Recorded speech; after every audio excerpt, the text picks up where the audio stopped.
ответить на ваши вопросы, но я подготовил лекцию на казахском языке и попробую донести вам суть, смысл назидания Абая.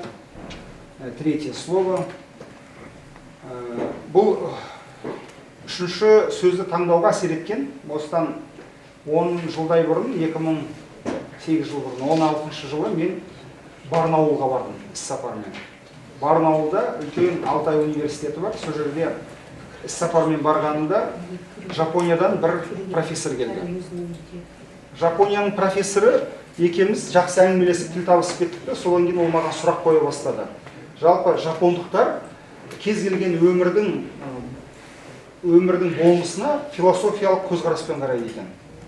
Японцы очень любят философию. Ол маған сұрақ қойды.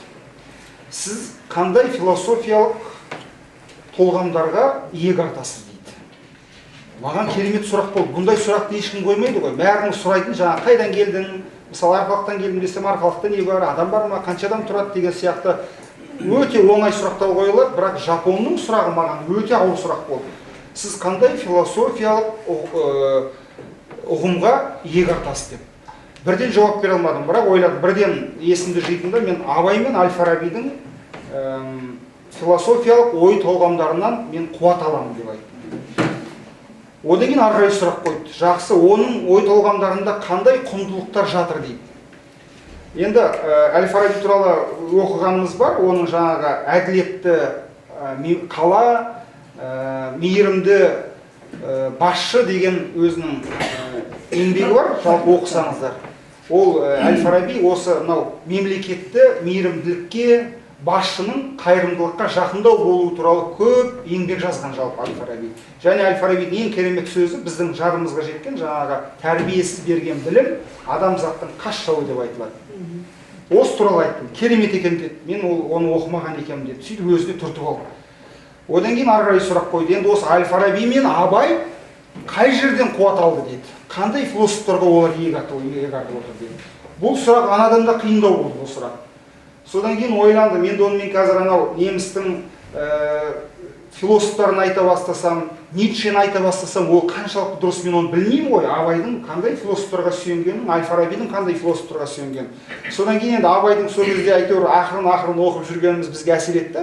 Абай 3 құндылықты айтып өтіреді ғой жалпы. Ол бірінші құндылықты діннен табады ғой. Өздеріңіз білесіздер, жаңағы ол адамды махаббатпен жаратқан Алланы сен де сүй деп өзінің сөзінде айтып отыр. Мен айттым, ол бірінші ол діннен іздеп, философиялық ойды діннен тапты дедім. Екінші ол мынау ежелгі орта ғасырлық Европаның айтатын гуманистік саясаты бар. Өздеріңіз енді философиядан оқысаңыздар, гуманистік саясатта евроцентристердің көп айтатыны адамзаттың барлығы да бірінші кезектегі құндылық. Бүкіл жер бетіндегі ең үлкен құндылық ол адам деп айтады Европаның философтары. Абай дәл соны айтып өткен. Адамзаттың бәрін сүй бауырын деп.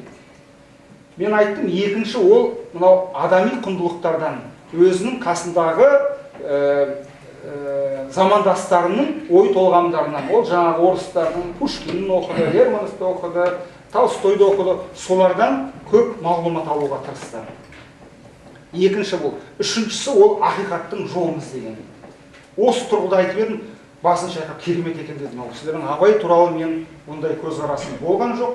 Абай туралы мен бұдан кейін өзіме ізденіп оқитын бір жақсы дүние болды деп. Мен өзім қуанып қалдым, жақсы жауап бердім ау деп. Содан кейін мен өзім көп ойландым, бұл Абай туралы айтқан кезде Абайдың осы құндылығын 3 нәрседен іздеуіміз керек ау деп мен өзім ылғи да көңілімде соны тоқып жүретін болдым. Себебі Абайдың 45 кез келген сөзін алатын болсаңыздар, оның әр қайсының астында енді біріншіден бізге қасіретті проблемаларды айтып өтеді, біздің негізгі кемшіліктерімізді айтып өтеді, бірақ соны сынай отырып, соған зер сала отырып, содан қалай шығудың және не арқылы шығудың жолын көрсетеді. Ең бірінші шығудың жолы ол білім, екіншісі ғылым деп айтады. Екі жолды көрсетеді Абай. Үшіншісі ол ақиқатқа жету. 3 құндылықты біз ылғи да кез келген қара сөзден осы 3 ақиқаттың жолын табуымызға болады. Енді Абай неге Абай болды? Абайдың Абай болғаны ол білімді көп жинады. жаңағы орыстардың ғалымдарынан білім жинады. Екіншіден ол діннен білім жинады. Үшіншіден ол адамзаттың кез келген адамның кемшілігі бар адамның өзіне жақсы үлгі алуға тырысты. Сол арқылы Абай өзінің ілімін қалыптастырады. Қазақтың сөзін тыңдайтаңыздар, білімді ілімге айналдырған адамдар не қайыл? Көп емес. Ыбырай Алтынсарин білімді ілімге жеткізген адам.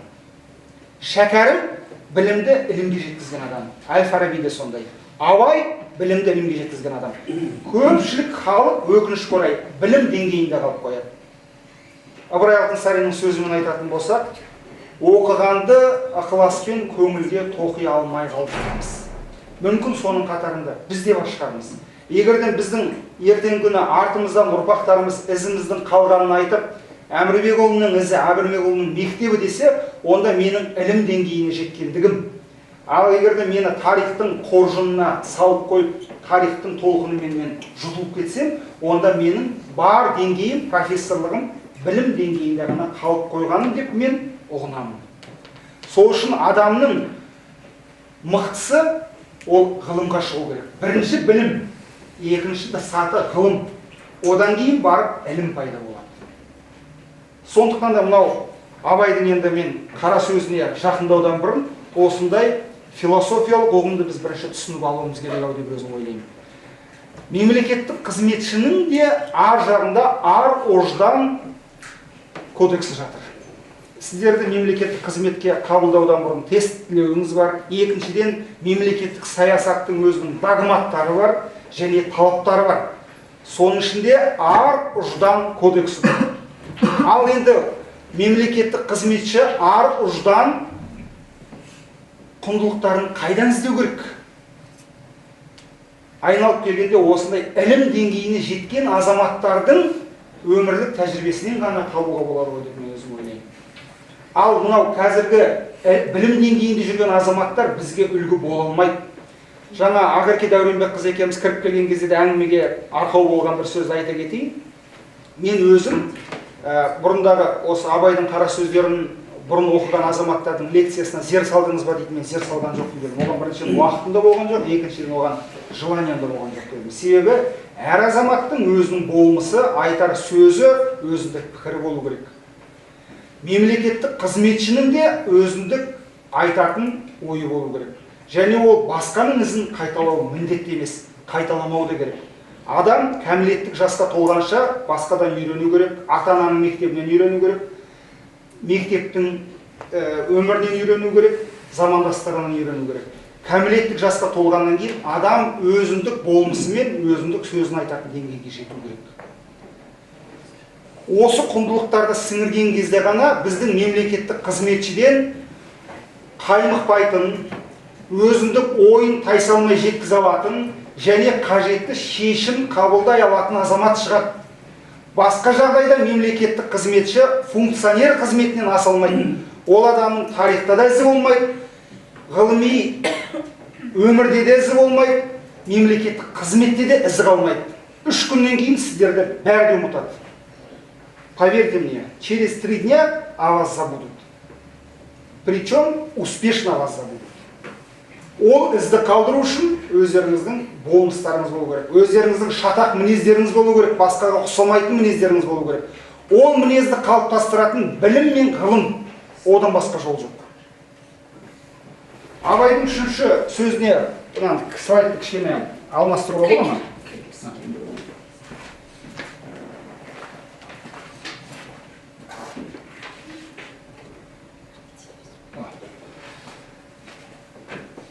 Ең бірінші сауал, қара сөзі, 3-ші қара сөздерін елді оқысаңыздар болады. Қазақтың бір-біріне қас күнем, бір-бірінің тілеуін тілемейтін, рас сөзі аз болатындығы, қызметке талашқыш болатындығы, өздерінің жалқау болатындығының себебі не деп бастайды?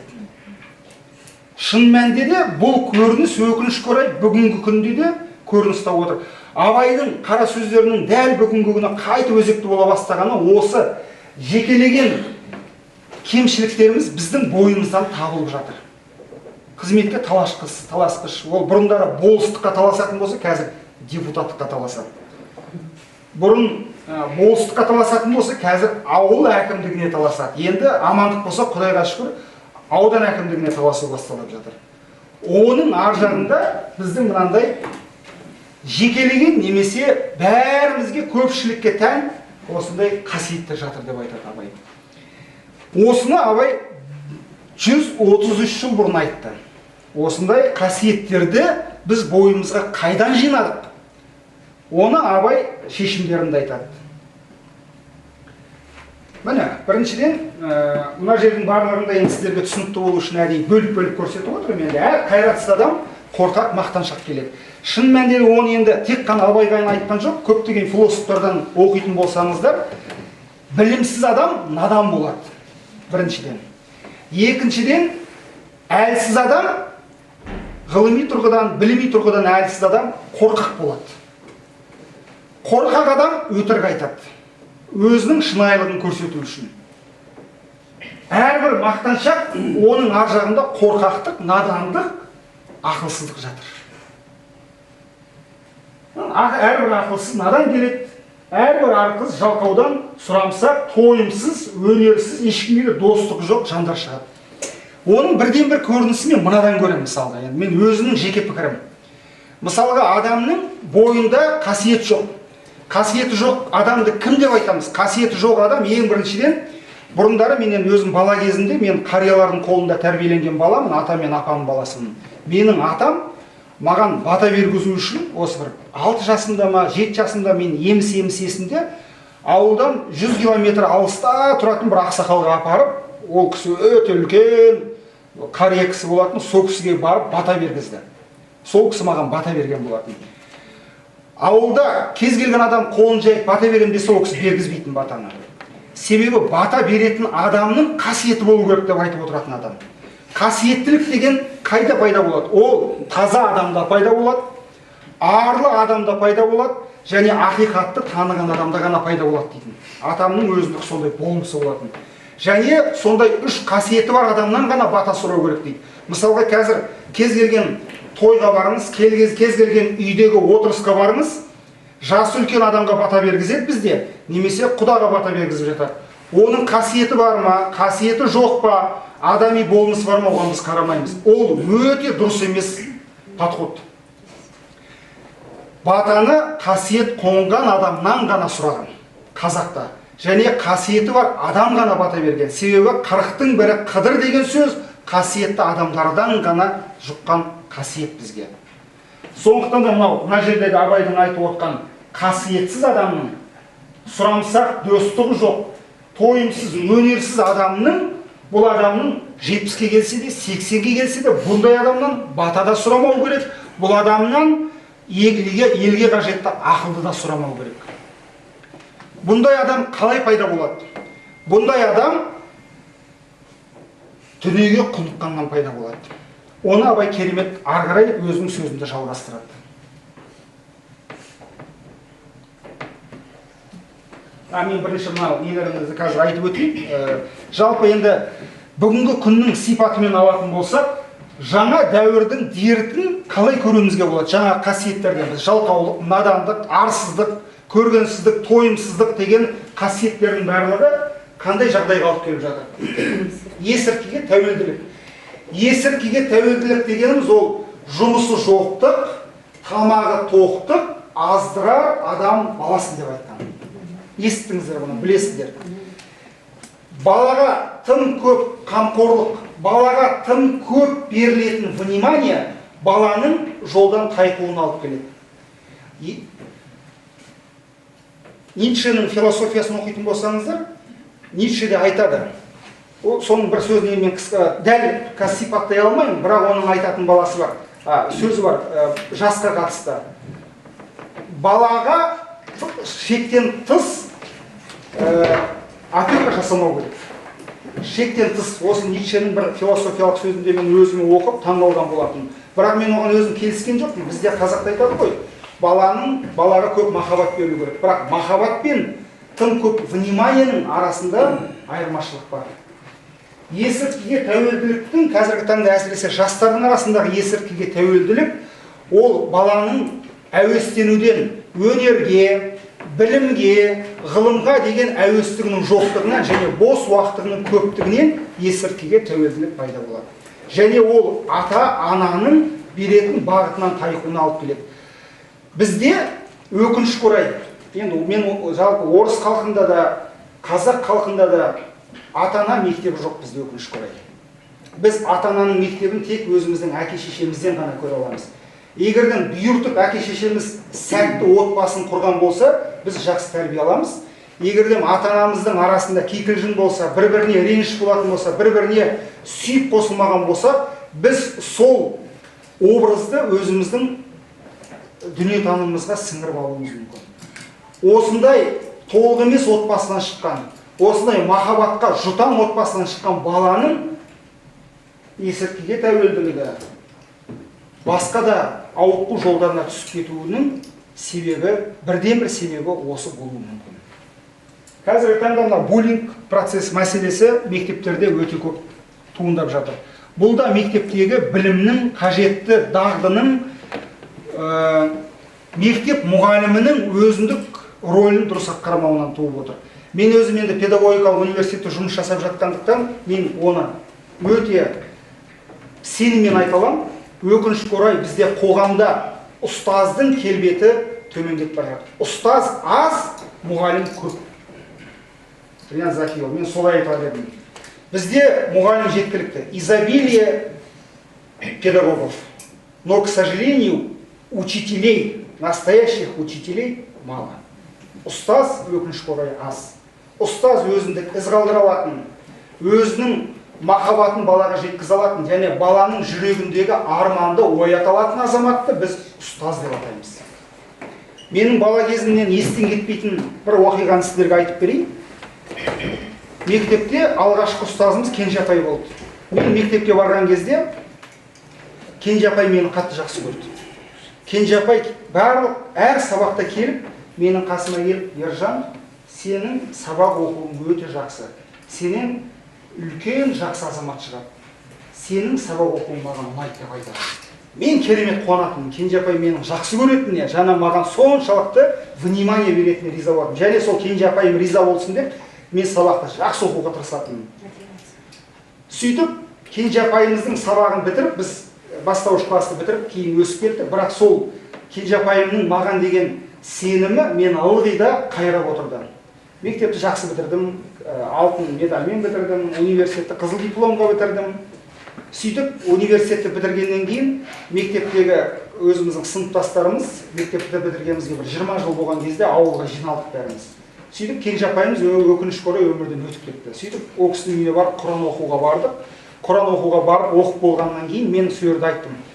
Осы барлықтарына қарағанда Кенже апай мені жақсы көруші еді деп үйіндегі балаларына айттым. Кенже апай маған бала кезімде мені жақсы көретін, ылғи әр сабақ сайын келіп, арқамнан қағып, Ержан, сенің керемет болатыныңды, мықты азамат шығатыныңа мен сенемін деп отыратын деп. Представляете, бүкіл сыныптың балаларына Кенже апай сол сөз айтқан екен. Бәрін айтқан екен. Сол кезде бәріміздің көзімізге жас келді. Кенже апайымыздың ұстаздық қасиетін сол кезде біз түсіндік. Әр баланың өміріне, арқасынан қағып, өміріне ол кісі шабыт сыйлап кеткен екен.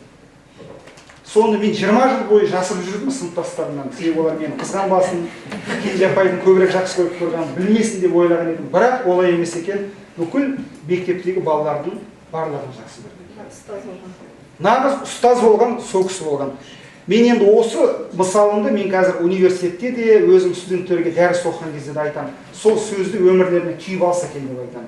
Сол кішкентай кездегі балаларды, әсіресе мынау 6-7 жасардағы енді бүлдіршіндерді өмірге жетелеп, арқаларынан қағып жіберсе екен деген сондай өзімнің үмітім бар. Міне жаңағы біздің айтып отырған есірткіге тәуелділік, буллинг дегеннің барлығы да, құмар ойынның барлығы да ол ұстаздық келбеттің жоқтығынан. Егерден ұстазы мықты болса, ұстазы мықты жердегі анау киіз қазықты тоқпақтап жерге тығады деген қазақтың керемет мақалы бар ғой, білесіздер ғой. Өкінішке орай, осындай келбеттің қалыптасуына біздің қоғамдағы адами тұлғаның, Абайдың айтып өткен тойымсыздық, арсыздық, білім мен ғылымға құмарсыздық осы бейберекетсіздік өмірге алып келіп отыр. Мына жерден қанша ажырасқанын барлығы статистиканы өздеріңізді біліп аласыздар. Өкінішке орай Қазақстанда мен статистикалық мәліметке сүйеніп айтып отырмын. Әр 3 отбасының біреуі ажырасып жатыр қазіргі таңда. Әр 3 отбасының біреуі. Буллингті де жаңа көрсетіп отыр. Енді бұл статистика дегенге көп сене беруге болмайды. Бывает два вида лжи деп айтады ғой. Одна наглая ложь, вторая это статистика деп айтады ғой. Сол үшін ол статистиканың да өтірік айтатын жерлері жеткілікті мысалы. Оны айтып отқаны, мысалы, біздің ауылының әкімі менің класстасым. Ауылының әкімі айтады, Ринат Закиұлының енді назарына, ол айтады, мысалы, ауылда бізге тапсырма береді дейді, мысалы, қанша тауық бар ауылда? Ол айтады дейді, былтыр 1300 болған тауық. Биыл жарамайды, бізде 3% рост береді. Сөйтіп алады, 1390 тауық бар деп жазып беремін дейді. Қанша қой бар? Жаңағы 958 қой бар. 3% өсіру керек, 979. Үйге барасың ба? Бармайым, қайда үйге баруға оны? Кім мені қорасына кіргізеді? Міне статистика осы. Қазақстанда 12 миллион қой бар, 7 миллион 300 мың сиыр бар, 5 миллион 400 мың жылқы бар деп айтылады. Бірақ оның ар жағында менің ауылымның өзімнің досым, класстасымның өтірігі де жатыр. Басқаны айтпаймын. Енді Абайдың ары қарай жалпы бүгінгі күннің келбетіне сүйеніп жатқаны мынау тастанды балалар. Енді мынау мәлімет өте сұмдық мәлімет. Мысалы, әрбір ажырасқан отбасында 2 баладан бар дейтін болсақ, бір жылда 100 мың бала тірі жетім, 50 мыңнан аса ана тірі жетім атанып отыр. Енді бұл неге алып келеді? Бұл неполноценная семья алып келеді отбасына.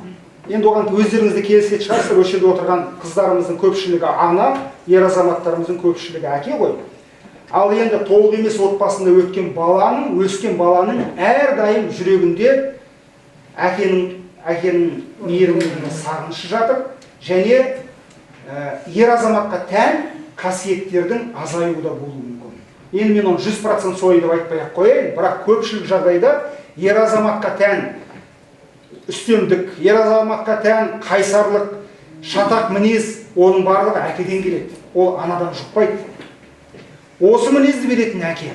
Ал әке отбасынан кеткен кезде баланың тәрбиесі анада қалып қояды. Ол анада амалсыз қалады. Ол амалсыз ана көп жұмыс жасауға тура келеді. Өзінің мейірімін балаға шектен тыс беруіне тура келеді. Сөйтіп ол баланың ертеңгі күні ел басқаруға келген кезде, мемлекет басқаруға келген кезде әлсіз түсіп жататын жағдай осыдан. Осының ар жағында қайдан шыққан проблема дейтін болсақ, біз Абайдың қара сөздерінен оп-оңай табуымыз болады. Себебі әр адам мақтаншақ, әрбір мақтаншақ қорқақ, ол арсыз, білімсіз надан болып келеді. Оны түзетудің жолы бар ма? Бар. Оны Абай былай айтады. Келесі бір сөздерінде: ғылым таппай мақтанба, орын таппай баптанба, құмарланып шаттанба, ойнап босқа күлуге деп айтады. Болмасан да ұқсап бақ, бір ғалымды көрсеңіз. Абай көрсетіп отыр. Жасымда ғылым бар деп ескермедім, пайдасын көре тұра тексермедім. Ер жеткен соң түспеді уысыма, қолымды мезгілінен кеш сермедім деп Абай жылайды, Абай өкінеді. Сондықтан да баланы жастайынан білімге, өнерге, ғылымға тәрбиелеу керек. Әр ата-ананың міндеті осы. Абай тағы да айтады: балам арлы болсын десем, балам білімді болсын десем, малыңды сат та баламды оқыт дейді. Керемет сөз ғой. Дүниенің қажеті не? Егерде артындағы ұрпағың санасыз болса, білімсіз болса, өзің сияқты тойымсыз болса, өзің сияқты байлыққа, билікке құмар болатын болса. Абайдың жаңағы бір сөзінде, қайғара сөзінде екенін білмеймін, айтады ғой: баланы көп болсын деп тілейсің. Не үшін тілейсің оны? Өлген кезде артымнан Құран оқысын деп тілейсің бе? Или мен өлген кезде артымнан көметін адам болсын деп тілейсің бе? Или мынау менің малымды артымнан бағатын мен сияқты адам қалсын деп тілейсің бе деп тұрайды ғой. Баланы олай бақпау керек қой. Баланы келесі Абайдың мына сөзі маған керемет жайды. Әкенің баласы дұшпанын адамның баласы бауырым деп айтады. Әкенің баласы дегеніміз кім? Әкенің баласы дегеніміз адамның баласы бола алмаған, көпшіліктің баласы болмаған адамды біз әкенің баласы деп атаймыз. Өкінішке орай қазіргі көп сөзде, көп тілекте, той-тойға, томалаққа барғанда еститін көп тілегіміз әке шешеңнің сүйікті баласы бол деп айтады. Өте қате тілек. Әкеңнен озық туған. Абай айтады ғой, 3 бала бар. Әкеге жете туатын бала бар. Әкеден кері кететін туатын бала бар. Әкеден оза туатын бала бар деп. Және Абай айтады, әкеден оза туатын балаға мейіріміңді көбірек бер деп айтады. Сол үшін де тілек тілегеннің өзінде де ар жағында баланы әкенің баласы болуға тәрбиелемеу керек. Елдің азаматы болуға тәрбиелеу керек. Сенің дүниеңді артыңнан әкенің, жақсы әкенің аты балаға 40 жыл азық. Қазақтың сөзі бар. Жақсы әкенің аты дүниесі емес. Дүние ол Алланыкі, дүние ол жаратушынікі. Ол дүние ол кімге кететінін оны біз де білмейміз, оны біздің балаларымыз да білмейді. Сол үшін жақсы балаға азық қалдыру үшін әкенің болмысында жақсы із қалдыра алатын қасиет болу керек. Қайталап айтқан кезде ол білім, ол ғылым, ол ілім. Ілім деңгейіне шығып жатқан азаматтар өкінішке орай өте аз. Қазіргі қоғамда да мен мүмкін бір 5 саусағыма сыйдыра алмас едім. Ілім деңгейіне жеткен азаматтарда. Ары қарай Абай толғайды. Абай былай деп жылайды.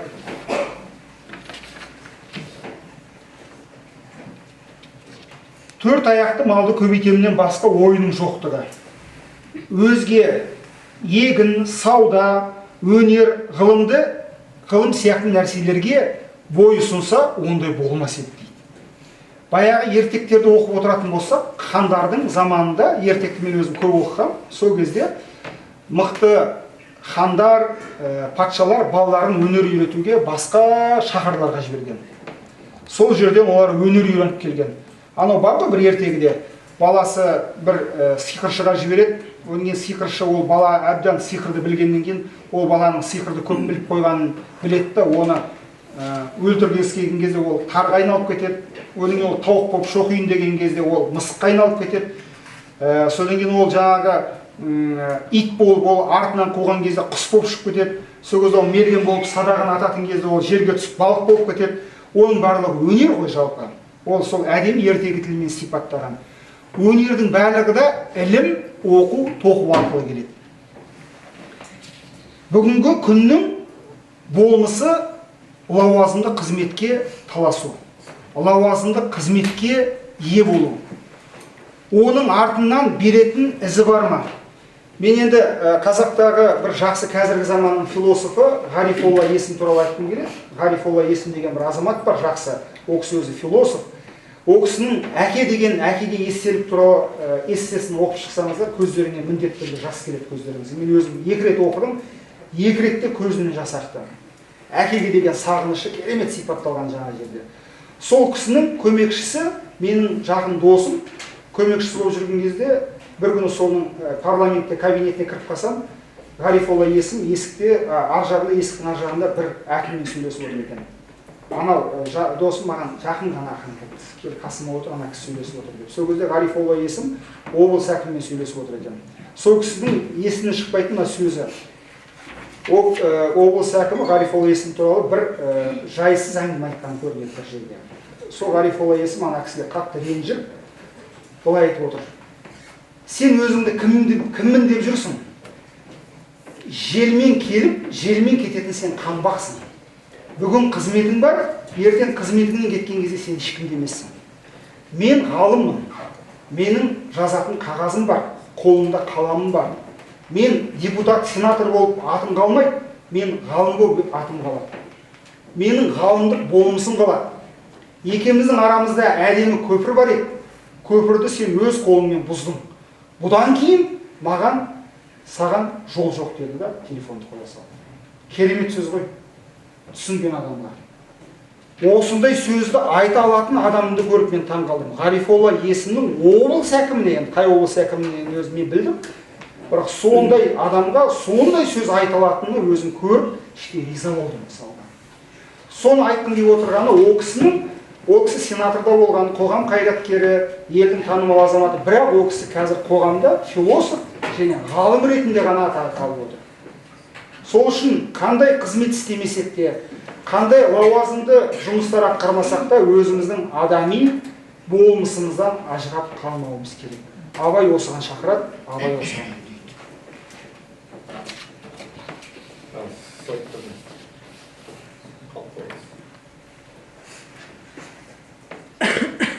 Жаңағы мал туралы айтқанымыз біздің. Енді былай дейді ғой қазір. Малды біреулерге бақтырып қойып, өздері жаңағы қыдырып, етке қымызға тойып, сұлуды құшақтап, жүйрікке мініп жүру ол қазаққа тән қасиет деп айтады. Енді ол бүгінгі күннің болмысында да бар. Мысалы, өзі мал бақпайды, өзі дүниені біреуге бақтырады, бизнесін біреуге жүргізеді, бірақ оның ар жағында қоғамға қажетті, елге қажетті жаңағы әкесінің баласынан шыға білген азаматты қалыптастыру міндетін айтып отыр. Біздің өкінішке орай қазіргі тілегіміз де, біздің өзіміздің арман мақсатымызда, қазір мен енді басқаларды айта алмаймын, көпшілік азаматтың айтатын өзіне ғана байлық дейді ғой. Мысалы, мынаны байқайсыздар ма? Отырысқа барсаңыздар, қонаққа барсаңыздар, бата берген кісінің батасын тыңдап көріңіздерші, былай айтады: деніміз сау болсын, басымыз аман болсын, бала шағамыздың қызығын көрейік, бай дәулетті болайық деп өзін қосып отыр. Байқайсыздар ма? Көп жерде осы. Енді мүмкіндік болса, бұдан кейін байқаңыздаршы, кез келген бір бата берген адамның сөзін тыңдаңыздаршы. Жақсылық болсын, бай болайық, дәулетті болайық, бала шағамыздың қызығын көрейік, жақсы жерде жүре берейік дейді. Ол не деген сөз? Ол адам өзінің деңгейінен аса алмаған адам. Батаны біреуге беру керек. Батаны сол келген үйге тілеу керек. Сол үйдің берекесін тілеу керек. Сол үйдің бала шағасының өсіп өрбуін айту керек. Сол елдің, сол үйдің дастарханының берекесінің мол болуын тілеу керек. Өзінің деңгейінен шығалған адам соны айта алады. Ал өзінің деңгейінде қалған адам, ол өзін қосып отырады барлық жерге. Жақсы болайық, бар болайық, аман болайық деп өзін қосып отыр. Ол адамнан бата алудың керегі жоқ. Бір рет бата алып көрдіңіз бе, екінші рет ол адамға бата бергізбеңіз. Батаны өзінен шығалған адамға ғана бергізіңіздер. Өзінің мынау ержанның деңгейінен асалған адамға ғана бергізу керек. Ондай адам өкінішке орай көп емес болып тұр. Оны тәрбиелеу үшін қайттан біз Абайдың келесі сөзіне мән береміз. Қолында билігі барлар елге сор қылатын тынымсыз. Бұл емес қой, менің айтайын деп отырмын. Міне. Кедей, мына жерде енді жаңағы сөзінде, қара сөзінде тілек тілейді. Жаңағы менің тілегімді, айтып отқан тілегімді адамдар тілейді. Шіркін ай, кедей көп бола түссе екен. Кедей көп болса, оның төлейтін ақысы азаяды. Если много рабочих, то, соответственно, заработная плата будет ниже. Малдан айырылғандар көбейсе, оның қыстауы көбейеді.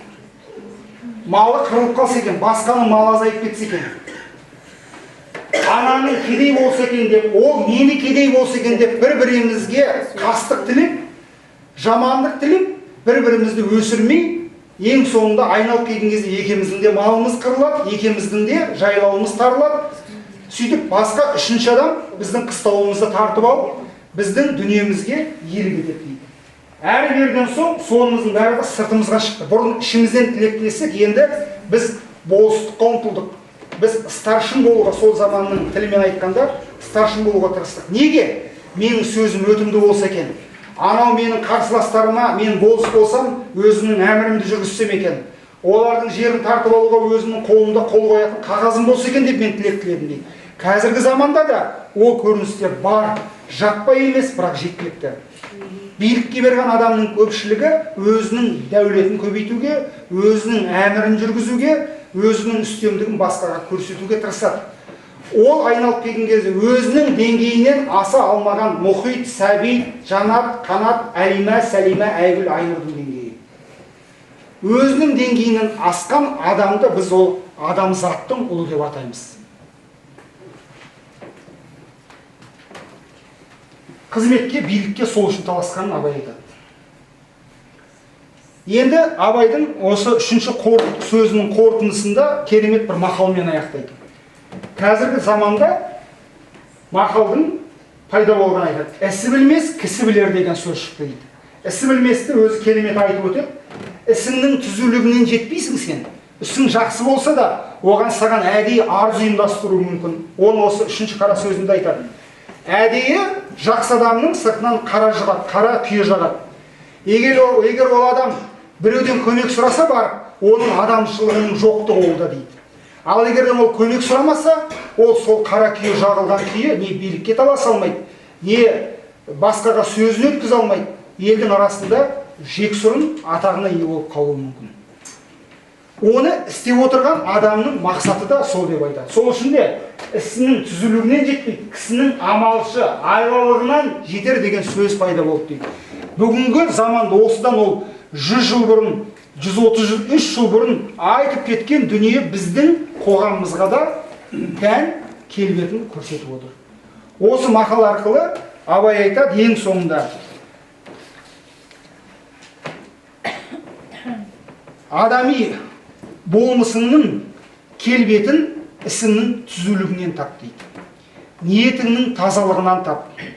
Ақиқаттың хақ жолын ізденуден тап деп айтады. Осы сөздер арқылы, осы қасиеттер арқылы адамның адами келбетін қалыптастыру керек деп Абай өз сөзін тәмамдайды. Менің енді Абайға шолуымды осылай аяқтағым келеді енді. Мен Абай емеспін. Кішкентай ғана бір енді тырнақ қана деңгейінде ғана біздің деңгейіміз бар шығар, бірақ өзімнің түсінігіммен мен сіздерге Абайдың болмысын, үшінші сөзін жеткізуге тырыстым. Осылай аяқтаймын. Көп рахмет, Ержан Орбек. Ринат сіз тұрғанда не қалайсыз? Сіздің мекемеге өтіңіз. Ержан Орбекұлы, өздеріңіз көрдіңіздер. Ержан Орбекұлына сұнған кезде алыста, қашықта тұрса да, бірақ осы кісінің ойын тыңдайық деп Ақерке Дәуренбекұлы өзімен бірге ұсынған болатынбыз. Өте жақсы бүгін ойларыңызды тыңдадық. Дайындығыңыз енді бізде осындай арқалық педагогикалық университетте береміз, қайтып педагогикалық институтында осындай жаңағы ректордың жұмыс істеп жатқанына, осындай ойлармен бірге осындай ойы бар адамның біздің өмірімізде жұмыс істеп жатқанына қуаныштымыз. Енді жақсы ұстаздар тәрбиелеңіздер. Жақсы, рахмет. Педагог кейін, содан кейін Құдай қаласа ұстаздар университеті болып алысыңыздар. Сол ойларыңызды нағыз ұстаздар тәрбиелеңіздер. Рахмет сізге. Жақсы, Ринат Зәкиев, рахмет. Сіздің бастамаңыз болды бұл. Сіз айтқаннан кейін біз дайындалуға тура келдік, Ринат Зәкиев. Сол үшін өте жақсы істе сіз қолға алдыңыз деп мен өзім ойлаймын. Сол үшін мен өзімнің ризашылығымды жеткізгім келеді. Бұндай мен қара сөзге үңілмесе де мейрам сіз айтпағанда сұмдық. Рахмет сізге.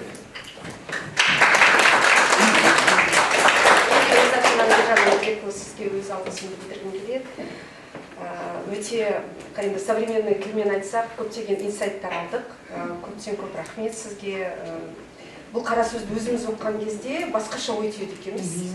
Ал басқа бір адамнан тыңдағанда басқаша ойлар келеді екен. Сол үшін көптен көп рахмет. Аудиторияға да ұнады деп ойлаймын. Құрметті тыңдаушылар, ұнады ма сізге? Керемет болды. Шын көңілден сізге көптен көп рахмет. Уақыт тауып келгеніңізге, дәрісіңізге мың алғыс. Рахмет, Ақерке Дәуренбекқызы сізге.